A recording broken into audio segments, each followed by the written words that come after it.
আসসালামু আলাইকুম প্রিয় শিক্ষার্থী, আমরা আজকে ট্রানজিস্টর এই গুরুত্বপূর্ণ ম্যাথটা সলভ করব। তার আগে আমি একটু বলে দিচ্ছি I E equal to IB আর আইসি যোগফল। তার আই ই এই যে ইমিটারের যে কারেন্টটা আইসি কালেক্টর আর বেসের কারেন্টের যোগফল, কারণ কালেক্টর আর বেসের কারেন্টটা ইমিটার দিয়ে বের হচ্ছে। তারপর প্রবাহ লাভ হলো আইসি ভাগ আইবি। আইবি কেন হচ্ছে, প্রবাহ করে কেন, এই কারণে প্রবাহ করতে পারে পি টাইপের হোলটা যদি বেসে প্রবেশ করতে পারে, এন টাইপের ইলেকট্রন এই কালেক্টরে এন টাইপের ইলেকট্রন যখন উচ্চ নিয়ে নেয় তখন এই এন টাইপের ইলেকট্রন পি এন টাইপে সহজে ঢুকতে পারে, প্রবেশ করতে পারে। এই জন্য আমরা প্রবাহ করতে পারে প্রবাহ লাভ ইকুয়াল টু আমরা যা বিটা দ্বারা প্রকাশ করি আইসি ভাগ আই বি। বিবর্ধন গুণাঙ্ক যা বাড়ায় দেয় কারেন্টটাকে বাড়ায় কে বলো তো আইসি আর আইই। তার মানে কি আলফা ইকুয়াল টু আইসি ভাগ আই। আরেকটা দুইটা সমীকরণ আছে, বিটা ইকুয়াল টু আলফা ভাগ one minus alpha, alpha equal to beta ভাগ ওয়ান প্লাস বিটা। এখন দেখো এই যে আমার প্রশ্নটা খুবই গুরুত্বপূর্ণ। এইখানে আমার প্রশ্নে এই যে সার্কিটটা দিচ্ছে, দেখো এইখানে এইখানে ইমিটারের সাথে একটা রোধ দিচ্ছে, একটা হলো 3.3 কিলো ওহম, আর কালেক্টরের সাথে একটা রোধ দিচ্ছে 4.7 কিলো ওহম। এই যে কালেক্টর সি এইখানের ভোল্টেজ বের করতে বলছে। তার আগে আমার বিটা অর্থাৎ এই যে বিটার ভ্যালু দিছে 100 ভিভিই। তার মানে দেখো এই যে বেস আর ই এইটার সমন্বয়ে আমার যে ভোল্টেজটা ড্রপ হয় বা ভোল্টেজটা হয় সেটা হলো 0.7। ক্লিয়ার? বেস আর ইমিটারের ভোল্টেজ ছিল কত? এই যে দেখো ভিবিই 0.7। এখন প্রশ্ন বলছে কালেক্টরের সাথে তুমি যদি একটা ভোল্ট মিটার লাগাও, এই যে ভিসি ইকুয়াল টু হোয়াট, তার মানে কালেক্টরের সাথে তুমি যদি একটা ভোল্ট মিটার লাগাও, এই ভোল্ট মিটার দিয়ে মাপা কালেক্টরের ভোল্টেজ কত, এই ভোল্ট মিটার দিয়ে মাপা কারেন্টে ওই কালেক্টরের ভোল্টেজ কত। কথা কি বুঝতে পারতেছো? তার মানে কি আমার এইরকম চিত্র একটা সার্কিট দেওয়া থাকবে, তার মানে এখানে বোঝাচ্ছে যে কালেক্টরের সাথে আমি একটা ভোল্ট মিটার লাগাইছি। এই যে দেখো কালেক্টরের সাথে আমি একটা এই যে দেখো কালেক্টরের সাথে আমি একটা ভোল্টমিটার লাগাইছি, লাগানোর পর এই পাশে একটা তার দিয়ে লাগাইছি, আরেকটা এই পাশে ইমিটারের সাথে আরেকটা তার দিয়ে লাগাইছি। এখন কালেক্টরের সাথে যে তার লাগাইছি, এখন এইখানকার ভোল্টেজ কত সেটা আমরা ডিফাইন করব। কথা কি বুঝতে পারতেছো? এই ধরনের ম্যাথের ক্ষেত্রে তুমি কি করবা, কির্শফের দ্বিতীয় সূত্র নিয়ে চিন্তা করবা। কির্শফের দ্বিতীয় সূত্র কি বলতো? ই একটা আবদ্ধ বর্তনী থাকবো, তারপর ই ইকুয়াল টু আয়ার, একটা আবদ্ধ বর্তনী আর ই ইকুয়াল টু আয়ার। কির্শফের দ্বিতীয় সূত্রের প্রথম কন্ডিশন কি বলতো? একটা আবদ্ধ বর্তনী। এখন তুমি দেখো তো এখানে কতগুলো আবদ্ধ বর্তনী হতে পারে। এই একটা লুপ, আর একটা লুপ। দেখো একটু মনোযোগ দাও, এই একটা লুপ, ঠিক আছে? আমি একটা পয়েন্ট দিয়ে দেখাই তোমাদের, এ বি, তারপরে সি, তারপরে ডি, তারপরে ধরো ই এফ জি, আর তোমার দরকার নাই। ক্লিয়ার? তার আগে আরেকটা বলে দিচ্ছি, ভিভি মানে বেস আর ইমিটারের যে ভোল্টেজটা দিচ্ছে 0.7 ভোল্টেজ, এটাতে বুঝাইছে এই যে বেস আর ইমিটারের যে ভোল্টেজ 0.7। তার মানে কি জানো, এই যে এইটা আর এইটার ভোল্টেজ 0.7 হলেই এই বেস আর ইমিটারের ভোল্টেজ 0.7 হওয়ার সাথে সাথেই এইটা চালু হয়ে যাবে। 0.7 হওয়ার আগ পর্যন্ত এটা চালু হবে না। কারণ বেস আর ইমিটারের ভোল্টেজ যখন 0.7 দিব তখন এটা কি হবে বলতো, এই ফরওয়ার্ড বায়াস আর এই বা ইনপুটটা এটা কি হবে বলতো, অন হয়ে যাবে। কথা কি বুঝতে পারতেছো? এখন যাই হোক, আমরা লুপ নিতে পারি কি কি, আগে লুপ সংখ্যা দেখায়, A D C B, A D C B. আবার আরেকটা লুপ নিতে পারি আমরা, ধরো এফ জি ডি ই। তাহলে আমরা লুপ সংখ্যা নিতে পারি কয়টা বলো তো? দুইটা। এই যে দেখো এফ জি, তারপরে বি, তারপরে ই। এখন একটু খেয়াল করো, তুমি লুপটা কি তোমার এই দিকে এসে এই ভিসি দিয়ে যাবে না, নাকি এই বিতে আসবে বলো তো? অবশ্যই ভিসি দিয়ে যাবে। বলো তো কেন? কারণটা কি? কারণ আমি ভোল্টমিটার মাপবো এইটার, তা আমি যদি এই দিকে চলে যাই তার মানে ভোল্টমিটার, বুঝো এদিক তাকাও, আমার আমি ভোল্টমিটার মাপবো এই তারের, এই যে ভিসির ভোল্টমিটার মাপবো, মানে ভোল্টেজ মাপবো, ভিসির ভোল্টেজ মাপবো, তাহলে এইটুকের ভোল্টেজ মাপবো। তাহলে আমি যদি F G C B E এদিক দিয়ে চলে যায়, দিক দিয়ে চলে যায়, তাহলে আমার ভোল্টমিটার মাপা হবে না। তাহলে আমার যেতে হবে কোন দিক দিয়ে? এফ জি সি ভিসি, এইখানে একটা পয়েন্ট দিব, তারপর এই দিক দিয়ে আসবো। কথা কি বুঝতে পারতেছো? তাহলে আমার এখানে কিন্তু আমি একটু ভুল লিখছি, বুঝতে পারলা? তা আমি প্রথম ADCB, তার মানে কি ADCB, এটা আমরা একটা লুপ নিই। আমার প্রশ্ন কিন্তু বলছে এটা ভোল্ট মিটার মাপবো, কালেক্টরে ভোল্টেজ মাপবো, ভোল্ট মিটার দিয়ে ভোল্টেজ মাপবো। বুঝতে পারতেছো, আমি বারবার বলতেছি ভোল্ট মিটার মাপবো, আসলে কারেন্টটা এই কালেক্টরের ভোল্টটা ভোল্ট মিটার দিয়ে মাপবো। বুঝতে পারছো? এখন দেখো আমি লুপ নিচ্ছি কি বলতো, ADCB। এখন তুমি খেয়াল করো কারেন্ট যাচ্ছে কোন দিকে বলো তো, এই দিকে কারেন্ট যাচ্ছে কোন দিকে, এই যে বেসের কারেন্ট এই দিকে, ইমিটারের কারেন্ট এই দিকে, দেখো এই যে বেসের কারেন্ট এই দিকে, ইমিটারের কারেন্ট এই দিকে। বুঝতে পারতেছো? তারপরে এই দিক দিয়ে আসছে, তার মানে তার কারেন্ট যেদিকে যাবো ওই দিকে আমরা প্লাস, তারপরে একটা মাইনাস ধরবো। আমরা কির্চফের দ্বিতীয় সূত্র দিয়ে এটা আমরা জানি ইকুয়াল টু আয়ার। তো আমি কারেন্ট যাচ্ছে দিকে, তার কারেন্ট গেলে কারেন্ট কোন দিক দিয়ে যায়, উচ্চ বিভব থেকে নিম্ন বিভবের দিকে। তো উচ্চ বিভব মানে কি প্লাস, আর নিম্ন বিভব মাইনাস, এটা প্লাস মাইনাস। বুঝতে পারতেছো? তারপরে এইটাও এই রোদের ভিতরে যখন যাবে তখন প্লাস মাইনাস। এরপর তুমি দেখো আসলে কারেন্ট ইনপুট করছো মাইনাস দিয়ে, বেরোচ্ছে কোন দিক দিয়ে, প্লাস দিয়ে। এখন যাই হোক একটু মনোযোগ দাও, কির্চফের দ্বিতীয় সূত্রটি আগে পড়ায় রাখলে একটু ভালো হতো, বাট একটু বুঝো তোমরা কষ্ট করে, খেয়াল করো। ADCB, তারপর A, তার মানে এখন হয়ে গেছে কি, আমি আবার লিখতেছি ADCBA।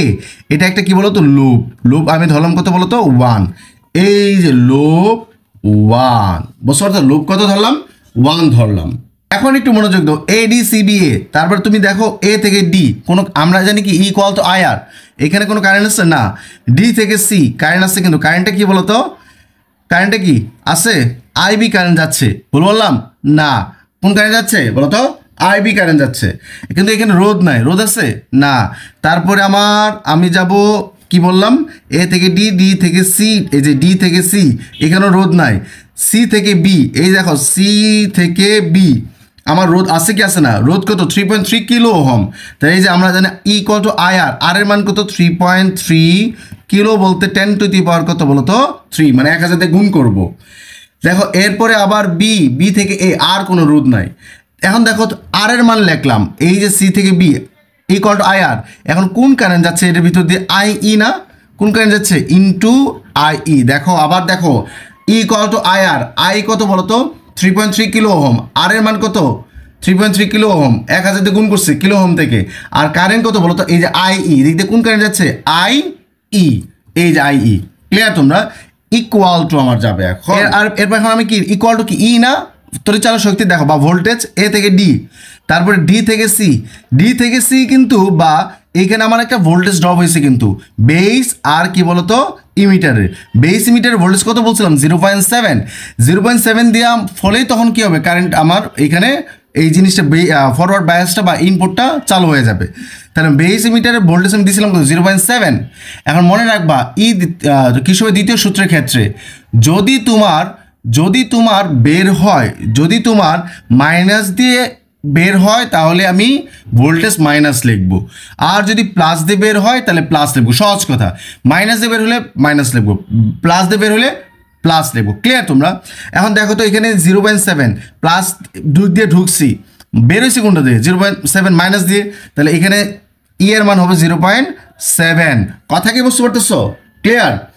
এরপর তুমি দেখো গেলাম, এই যে এখানে আর কোনো ভোল্টেজ নাই, এই যে এটা B থেকে A তে যখন আসবো, দেখো B থেকে A তে যখন আসবো, এখানে আরেকটা ভোল্টেজ আছে না, সেল আছে না, তো এই সেলের জন্য ভোল্টেজ কত 4, কিন্তু এটা মাইনাস, এটা কি প্লাস, উচ্চ বিভব এটা নিম্ন বিভব। তা আমি কোন দিক দিয়ে বেরোচ্ছি, আমি তো B থেকে A তে আসতেছে, আমি এই দিকে আসতেছি, তার মানে প্লাস দিয়ে বেরোচ্ছি।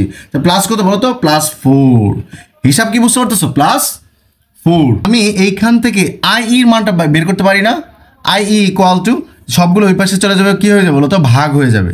তাহলে IE ইকুয়াল টু আমার দাঁড়াচ্ছে 1 × 10⁻³ অ্যাম্পিয়ার। তাহলে IE ইকুয়াল টু কত বলো তো, 1.1 × 10⁻³ অ্যাম্পিয়ার। এখন প্রবলেমটা হলো, তুমি এইটা লুপটা নিব, আমি IE এর কারেন্ট পাইলাম, তা আমি যখন FG C VC, ধরো এখানে আরেকটা পয়েন্ট দিলাম, তারপর EF, এই যে আবদ্ধ বর্তনী, এই যে খেয়াল করো আবদ্ধ বর্তনী, তুমি বলতে পারতা যে আপনি এটা নিলেন না কেন, এটা নিলে কিন্তু এই যে আমি যেদিক দিয়ে কলম যাচ্ছে, এটা নিলে কিন্তু আমার ভোল্টেজটাই ড্রপ হলো না, কারণ ভোল্টেজ দিতে যাবো, তো আমি ভোল্টেজটাই তো আমি ডিটারমাইন করবো, তো ওদিক দিয়ে যাইতে হবে না। তাহলে আমার এই আইসা এই তার দিয়ে বের হতে হবে। কথা কি বুঝতে পারতেছো? এখন তো এই যে লুপটা যদি নেই, লুপ 2, এই লুপ 2 নিতে গেলে আমার কিন্তু কি লাগে বলো তো, এই যে আইসির কারেন্টটা লাগে, কারণ আমি আইসি দিয়ে আসতেছে, এই যে আইসির কারেন্ট কি জানো না, তাহলে আমি আইসির কারেন্টটা বের করতে হবে। কথা কি বুঝতে পারতেছো? দেখো তো আমরা আইসির কারেন্টটা বের করবো কিভাবে, আমরা দেখো তো আলফা ইকুয়াল টু আমরা জানি কি বলতো, এই যে দেখো আলফা ইকুয়াল টু আইসি ভাগ আইই, আলফা ইকুয়াল টু কি জানি আইসি ভাগ আইই। আবার তুমি একটু মনোযোগ দাও তো, আবার আলফা ইকুয়াল টু আমরা জানি কি বলতো, এই সাইডে দেখো আলফা ইকুয়ালটা জানি কি বলতো, বিটা ভাগ 1 প্লাস বিটা, তাহলে আলফা ইকুয়াল টু আইসি ভাগ আই, আবার ইকুয়াল টু বিটা ভাগ 1 প্লাস বিটা। এখন মনোযোগ দাও, আলফা ইকুয়াল টু আইসি ভাগ আই, তাহলে আলফা ইকুয়াল টু এটা লেখা যায়, আলফা কিছু এটা লেখা যায়, তাই এটা ইকুয়াল টু এটা লেখা যায় কি যায় না? যায়। এখন তুমি দেখো তো আই এর মান আমরা জানি কি জানি না, আই এর মান কত বলো তো, আই এর মান হলো 1 × 10⁻³ আর বিটার মান কত হলো, প্রশ্নে দিছে কত 100, কারেন্ট গেইন কত বা প্রবাহ লাভ কত 100। এইখানে আমি যদি মানটা সাবস্টিটিউট করি তাহলে আমি আইসির মান পাবো, দেখো আই এর মান এত, এটা মান এত, তাহলে আইসি এটা যদি ওই পাশে চলে যায় তাহলে কি হবে, গুণ হবে, গুণ হবে না ভাগ হবে, এই পুরোটার সাথে কি হয়ে যাবে, গুণ হয়ে যাবে। তাহলে আইসি ইকুয়াল টু আমি পাচ্ছিলাম, যদি ক্যালকুলেট হিসাব করি তাহলে আইসি ইকুয়াল টু 9.9 × 10⁻⁴, 9.9 × 10⁻⁴ অ্যাম্পিয়ার। হিসাব কি বুঝতে পারতেছো? এখন আমরা কি করব, এই লুপ নিব। এখন আমরা এরপর লুপটা আমরা যে কি নিব, এফ জি সি, তারপরে ভিসি ধরলাম, একটা পয়েন্ট ধরলাম আমরা, তারপরে এদিক দিয়ে আইসা ই, তারপরে আবার এফ। কথা কি বুঝতে পারতেছো? এখন দেখো তো এফ থেকে জি, আমি যেদিকে কারেন্ট সেই দিকে, এই যে দেখো আমি যেদিকে কারেন্ট সেদিকে কোনো প্রবলেম নাই, আইসির কারেন্ট। তারপর তুমি দেখো আমি এই দিকে, আমি জি থেকে কোন সি, তাহলে আইসির কারেন্ট এইদিকে এসে এইদিকে প্রবেশ করবে না, আমি যেদিকে কারেন্ট ওইদিকে, তখন প্লাসটা মাইনাস, অবশ্যই প্লাস, আমি যেদিকে কারেন্ট যেদিকে হলে প্লাস। তাহলে এইখানে কারেন্ট কত বলতো, 4.7 × 10 কিলো হোম না, তাহলে 10 1000 দিয়ে গুণ করবো। এখন এটার ভিতরে কোন কারেন্ট যাচ্ছে বলো তো, কারেন্ট যাচ্ছে বলো তো আইসি কারেন্টটা যাচ্ছে, তাহলে ইনটু আইসি, আমরা জানি কি আই আর আই আর আই আর, তারপর আমরা সি থেকে বিসি, ভিসি থেকে আর কোনো আমার রোধ নাই। ক্লিয়ার তোমরা? ইকুয়াল টু, এখন আমরা বিভব বের করব। এখন দেখো তো এইখান থেকে এইখানে আসছো, তারপরে এই সিতে গেলা, তারপরে তার এই ভোল্টেজে গেলা, দেখো তো কারেন্ট যাচ্ছে কোন দিকে, এইদিকে না, তার ভোল্টেজটা এটা যদি প্লাস হয় তারপরেরটা কী যাবে, অবশ্যই মাইনাস, কারণটা কারেন্ট এই দিক দিয়ে আইসা এই দিক দিয়ে উচ্চ বিভব থেকে নিম্ন বিভব দিয়ে যাচ্ছে, তাই তো? এটা প্লাস হলে এটা অবশ্যই কী হয়ে যাবে, মাইনাস হয়ে যাবে। তাহলে আমার ভিটা কী হয়ে যাবে বলো তো, আমি কী দিয়ে বেরোচ্ছি, প্লাস মাইনাস, তাহলে মাইনাস ভিসি। তারপর এই গেলাম গেলাম গেলাম গেলাম গেলাম, এইটা আমরা এই যে সেলের যে ভোল্টেজটা কী দিয়ে বেরোচ্ছি, প্লাসটা মাইনাস প্লাস, তাহলে এখানে প্লাস 10, তারপরে এখানে আর কোনো কিছু নাই, তাহলে ই ইকুয়াল টু, এই যে ই ইকুয়াল টু আই আর, সব বুঝছো? এখন আমি যদি এখানে আইসির মান আমরা পাইছি কত, 9.9 × 10⁻⁴, এইখানে বসাই যদি সাবস্টিটিউট করি তাহলে এই 10টা ওই পাশে গেলে কী হয়ে যাবে, মাইনাস হয়ে যাবে। তাহলে আমি এইখানে এই আনসারও মাইনাস পাবো, এই মাইনাস আর এইখানে মাইনাস কাটাকাটি করে ভিসি ইকুয়াল টু পাচ্ছি আমি, কালেক্টরের সাথে যে ভোল্টেজটা ভোল্ট মিটার লাগাইছি ওইখানে ভোল্ট মিটার দেখাবে আমি ভিসি পাইছি কত বলো তো, 5 ভোল্ট। ভিসি কত পাইছি বলো তো, 5 ভোল্ট। হিসাব বুঝছো তোমরা? খুবই গুরুত্বপূর্ণ।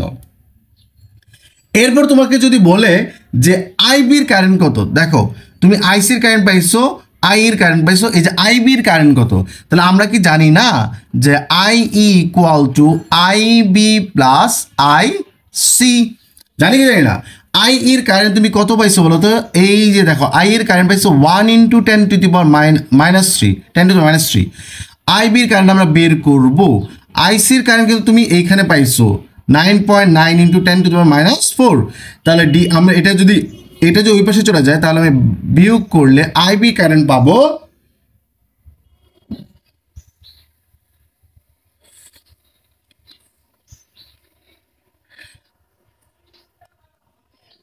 আইবির কারেন্ট পাবো 10⁻⁵ অ্যাম্পিয়ার।